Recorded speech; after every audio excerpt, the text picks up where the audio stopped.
네, 서로 정반대의 구호를 내세운 대규모 집회 연일 계속되고 있습니다. 한글날인 어제는 보수 진영이 주최하는 이른바 조국 규탄 광화문 집회에 많은 인파가 몰렸습니다. 주말인 모레는 또 진보 진영의 서초동 집회가 예고돼 있죠. 휴일마다 서울 도심이 촛불과 태극기 물결로 가득합니다.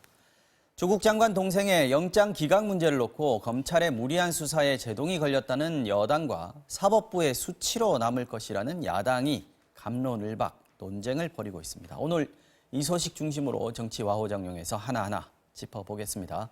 강희영 한양대 특임교수, 박정하 전 청와대 대변인 두 분과 함께 하겠습니다. 안녕하십니까? 안녕하세요. 나와주셔서 고맙습니다.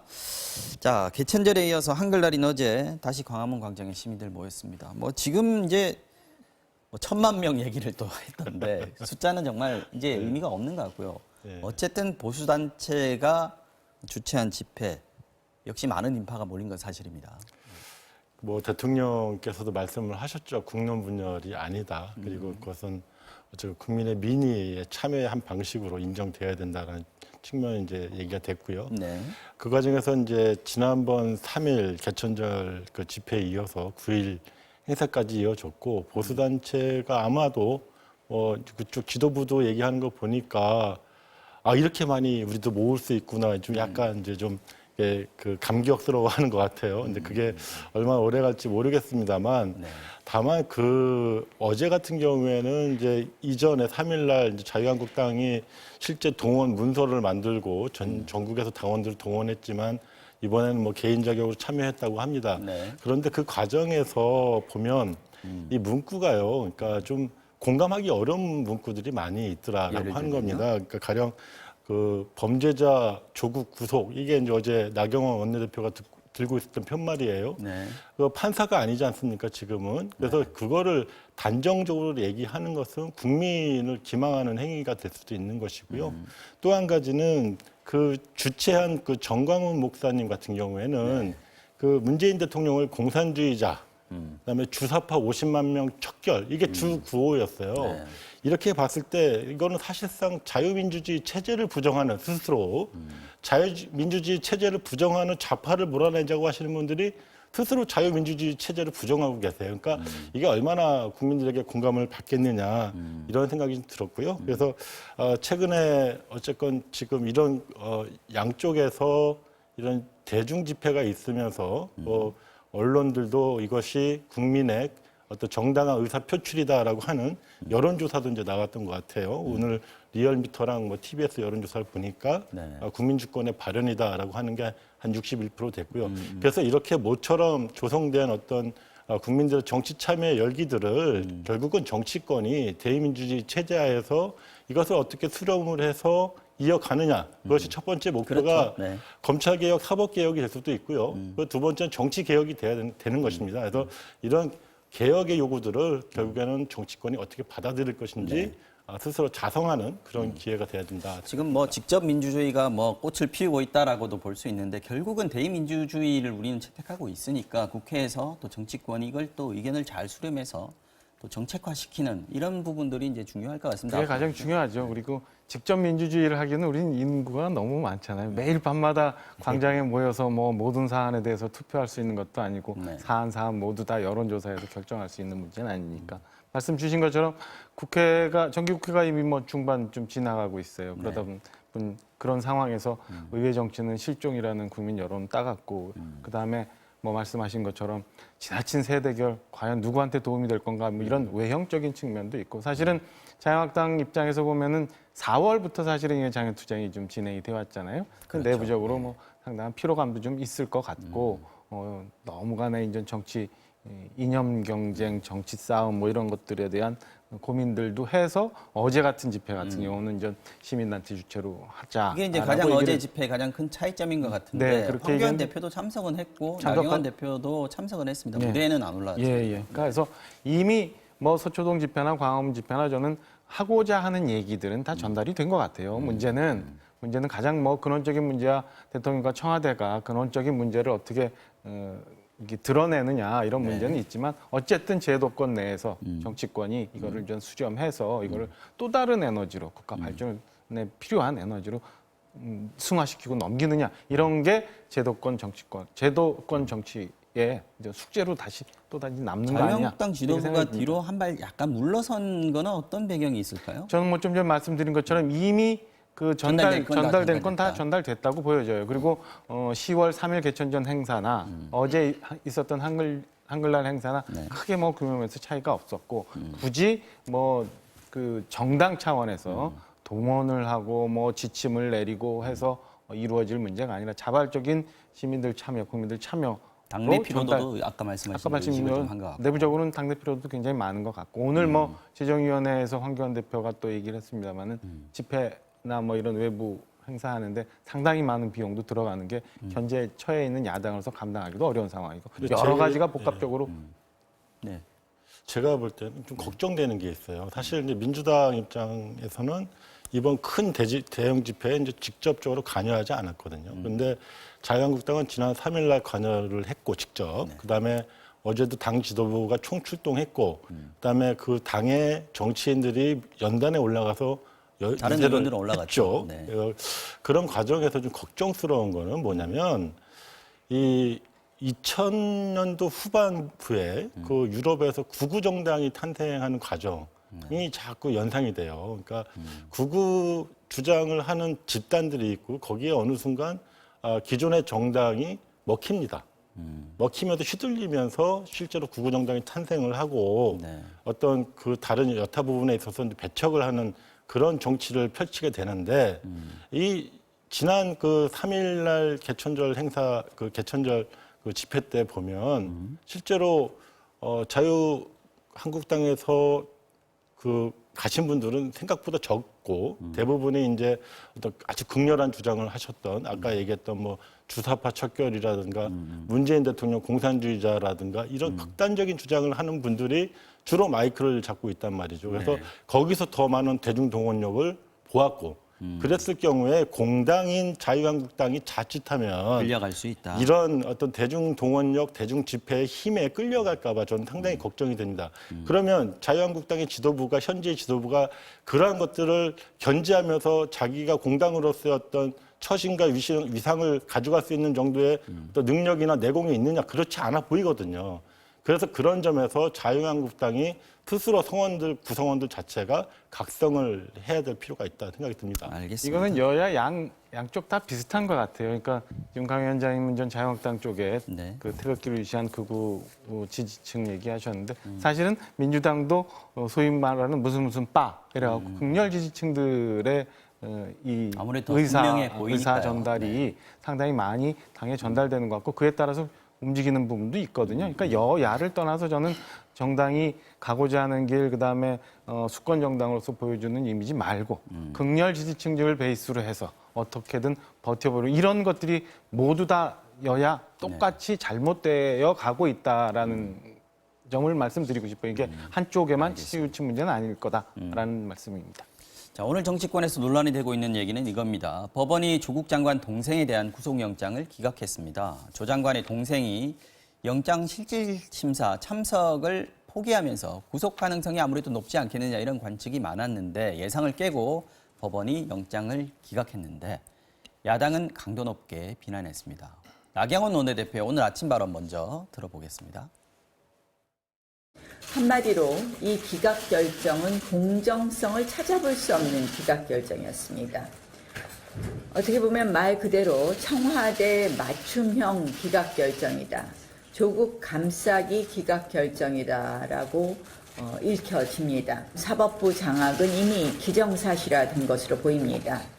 네, 사법부 장악이 이미 기정사실로 된 것 같다라고 했는데 반면 여당은 공식 반응을 자제한 채 검찰개혁을 국회에서 마무리 짓겠다면서 응수했습니다.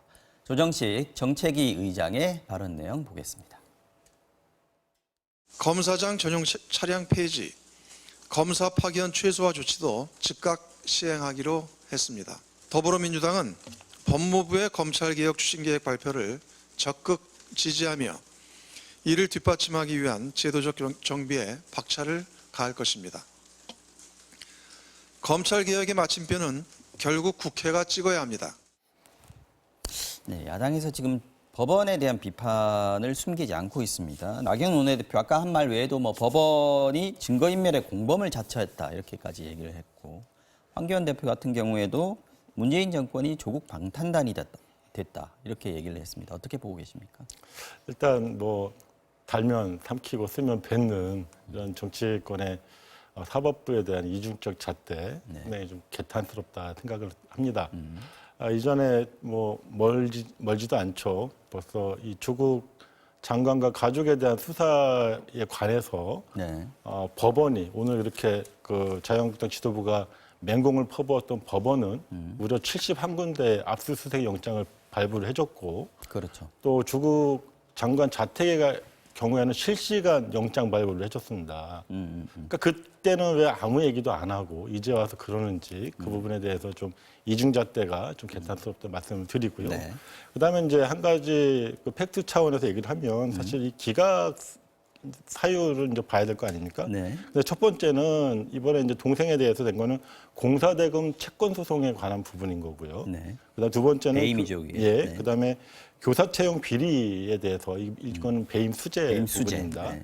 근데 이 배임 수재 부분은 이제 액수가 적고 그다음에 이미 본인이 다 시인을 했고 관계자분도 이미 증거에 대해서는 다 확보가 된 상태이기 때문에 이거는 사실상 별건입니다. 그러니까 애초에 이 조국 장관 동생에 대해서 수사를 할 때 적시되지 않았던 별건 수사로서 이거는 확실하게 이미 다 실토를 했고 이 부분이 이렇기 때문에 이 심사에 참석하지 않겠다라고 얘기한 부분도 있는 것이고 나머지 부분에 대해서는 다툼의 여지가 있다는 게 입장입니다. 특히 그래서 배임 부분은 이제 사실관계 예, 다툼의 여지가 이 있다 이렇게 배임이라고 하는 보겠죠. 것은 이미 뭐 여러 차례 소명된 바와 같이 공사를 한 거는 뭐 사실이고 대금을 못 받은 것. 다른 업체들은 다 대금을 받았지만 이 동생 업체는 대금을 받지 못했고 그래서 그거를 민사상 채권 연장 그러니까 채권의 실효를 연장하기 위해서 10년에 한 번씩 저희가 이 소송을 문제는 했고. 나중에 예. 또 이슈 시간에 따로 다룰 거기 때문에 너무 구체적인 사안을 얘기하실 것까지는 없으실 것 그래서 같고요. 이 덩어리 큰 거가 다툼의 여지가 있기 때문에 덩어리 작은 거에 대해서는 뭐 인정하고 있고. 그 말씀은 그래서 이제 법원이 네. 검찰의 영장 청구 자체에 대해서 네.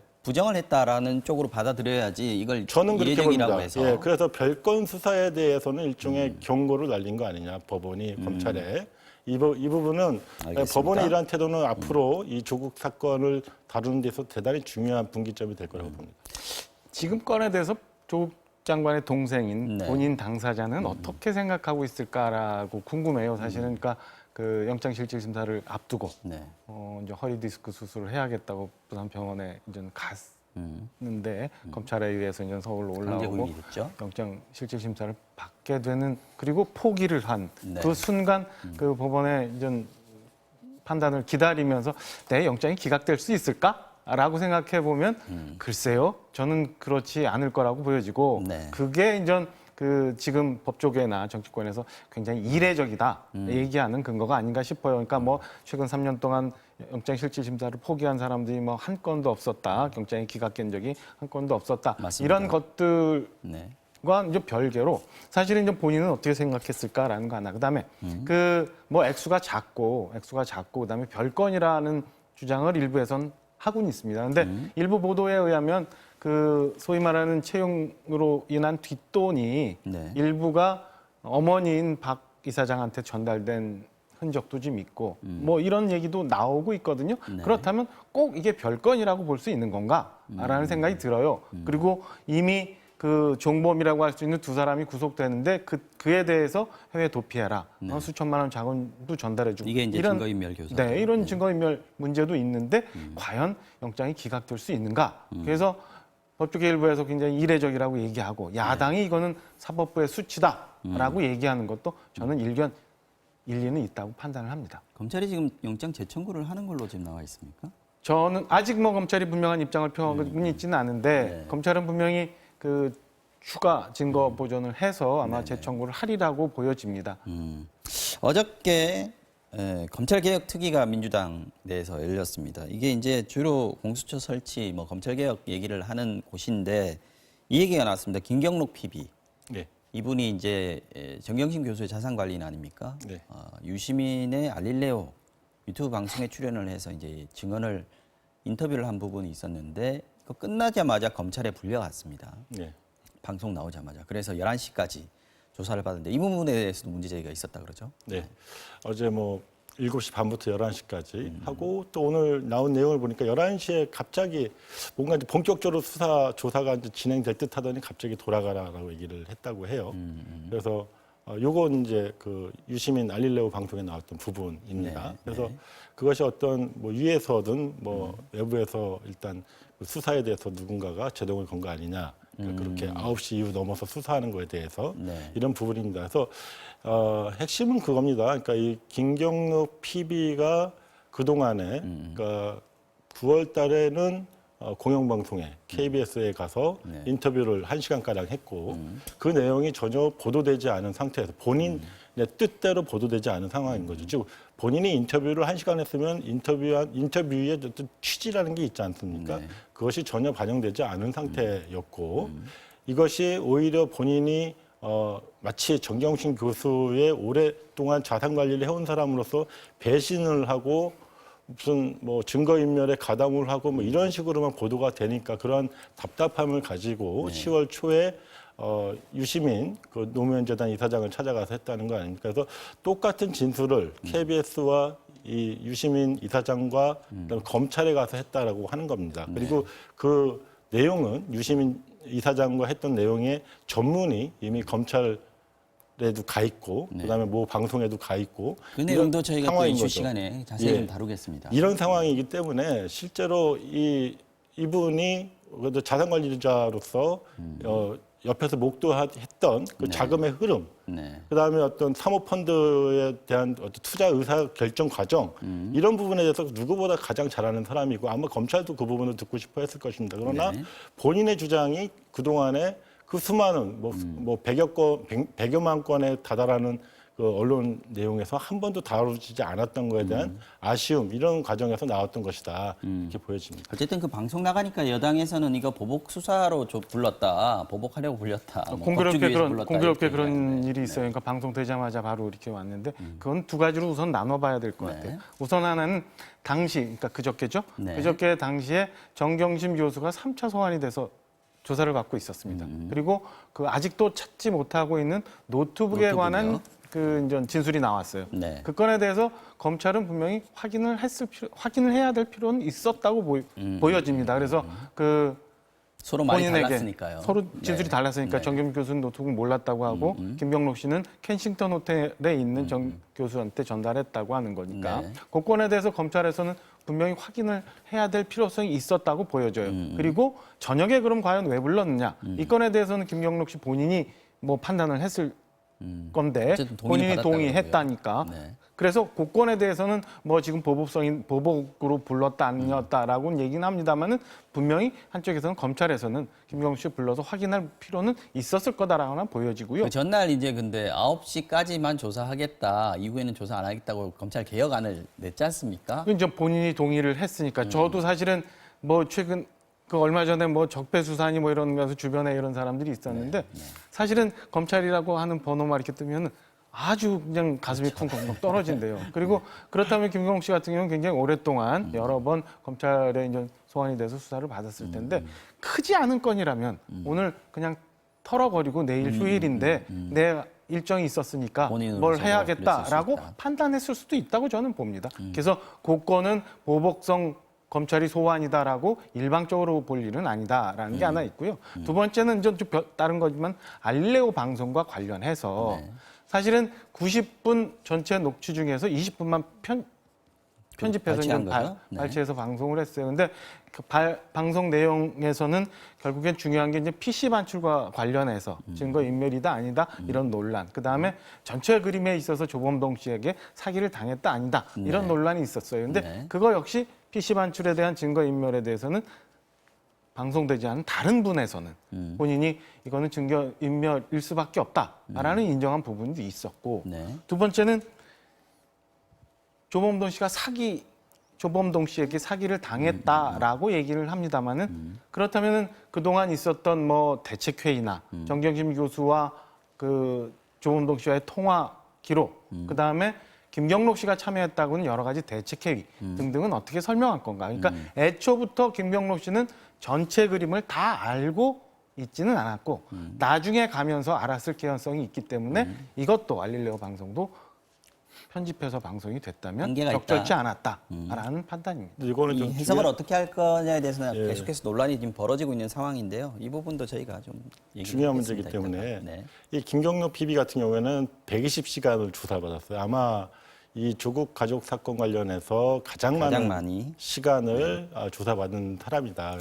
공교롭게라는 표현을 우리가 굳이 써야 되겠지만 네. 공교롭게도 방송이 나간 다음에 바로 불과 1시간도 안 돼갖고 바로 소환이 돼서 11시까지 수사를 하다가 그것도 외부의 어떤 뭐에 의해서 이제 중단이 됐다는 거 아닙니까? 이거는 상당히 보복성으로 볼 수밖에 없는 내용이 있는 것이고요. 이 과정에서 이제 방금 말씀하셨던 얘기들 말씀 중에 그 PC방 측에 대한 증거인멸을 인정했다라고 하는 부분이 이제 일부 언론을 통해서 나오고 있습니다. 근데 그러나 그것은 상당히 좀 사실관계가 좀 다른 얘기다. 즉 김경록 그것도 해석의 씨가 차이가 있습니다. 그렇죠. 예, 검찰에 가서 증거인멸이라고 하니까 증거인멸이라고 했다라는 거 이상도 이하도 아니거든요. 실제로 본인이 처음에 행위를 할 그렇죠. 때는 몰랐는데 검찰도 증거인멸이라고 얘기하고 내 변호사도 이거는 증거인멸이라고 할 수밖에 없다라고 하니까 네. 본인도 그걸 인정했다. 그러니까 이렇게 그 해석할 수도 과정에서 있는 증거인멸에 대한 그런 구체적인 행위를 한 것이 나타나지 않았고 그다음에 증거인멸이라는 것이 적용되기 위해서는 전제가 범죄 혐의가 확정돼야 되거든요. 그러니까 그런 것이 없기 때문에 이것을 유시민 이사장이 그것만 불리한 걸 뺐다라고 주장하는 것은 어불성설이다 이렇게 말씀을 좀 드리고요. 그다음에 알겠습니다. 네. 정경심이 피해자라고 주장을 하는 게 또 핵심입니다. 그랬을 때 왜 대책회의는 어떻게 설명할 것이냐고 하지만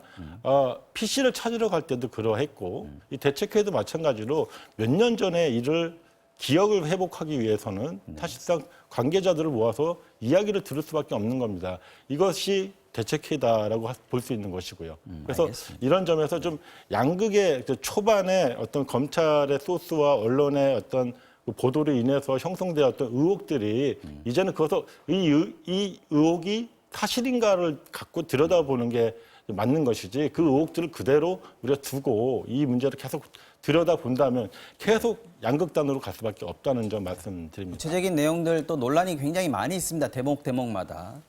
이 부분에 대해서 저희가 잠시 후에 이슈 시간에 또 우리 강신업 변호사 그리고 이용혁 교수 모시고 자세하게 한번 다시 다뤄보도록 하겠습니다. 다음으로 넘어가죠. 국정감사 얘기해 보겠습니다. 오늘 가장 뜨거운 곳은 아무래도 교육위인 것 같습니다. 지금 서울대학교 국감이 열리고 있는데 뭐가 가장 논점이 되겠습니까? 아무래도 이제 서울대학교가 가장 자제분들이 다 있기 때문에 그런 부분에 가장 큰 이슈가 됐던 것 같은데 특히 이제 자유한국당 의원들은 조국 딸의 그 장관 딸의 인턴 경력에 대한 그 인증서, 인증서 발급 과정 이 부분, 그다음에 장학금 문제를 집중적으로 따졌고, 그다음에 더불어민주당은 그 나경원 원내대표 아들의 그 연구실 사용 문제, 그다음에 그 IRB죠, 그 의료연구윤리위원회 심의를 받지 않은 부분, 그것이 이후에 예일대라든가 아니면 다른 경시대회에서의 수상 문제와 직결되는 문제에 있어서의 서울대 입장을 묻는 것이 좀 주로 논쟁으로 나왔습니다. 야당에서는 조 장관의 교수 휴직, 복직 요 이력을 좀 따지고 있는 모양인데 이게 아무래도 이제 폴리패스 논란 있었지 않습니까? 그런 것 이걸 같아요. 따지는 것 같습니다. 그런 것 같아요. 그러니까 좀 전에 이제 말씀 주신 거 외에 이제 환경대학원에서 받았던 장학금 논란도 지금 계속되고 있는 것 장관 같고요. 딸의, 네. 일단 8월경인가요? 이제 민정수석을 그만두시고 나와서 이제 복직을 했을 때 그 서울대 학생들이 이제 대자보를 붙인 거에 대자보 제목이 이거예요. 교수님 정치하세요. 그러니까 그 타이틀 아예 떼시라. 아예 이제 휴직하시지 말고 그냥 본격적으로 정치를 하세요라고 얘기를 하는데 사실은 서울대 법대 학생들이 공부하는데 교수님 한 분이 빠지면 굉장히 학사 진행하는데도 수업하는데도 굉장히 에러가 있겠죠. 그리고 그 뭐 월급뿐만 아니라 뭐 이런 부분들이 있는데 그리고 교수 사회에서도 사실은 교수님 한 분이 비면은 6분의 교수인가가 이 안식년을 포기해야 되는 상황이라는 거예요. 그러니까 그 여러 가지 논란이 많이 있는데 과연 조국 조국 교수는 이 상황에 대해서 본인은 어떻게 생각하고 있느냐라는 거에 대해서 국감에서 지금 계속 논란이 되고 있고 특히나 이 건에 대해서는 폴배송 문제에 대해서 조국 장관께서 그 전에 교수 당시에 본인이 또 했던 얘기가 있어요. 네. 그런 것 때문에 맞습니다. 더더욱이나 논란이 좀 되고 있는 상황입니다. 알겠습니다. 오늘 국감 뭐 다른 곳에서도 14개 상임위에서 지금 진행이 되고 있는데 역시 조국 장관 얘기가 가장 많이 나오는 것 같습니다. 넘어가고요.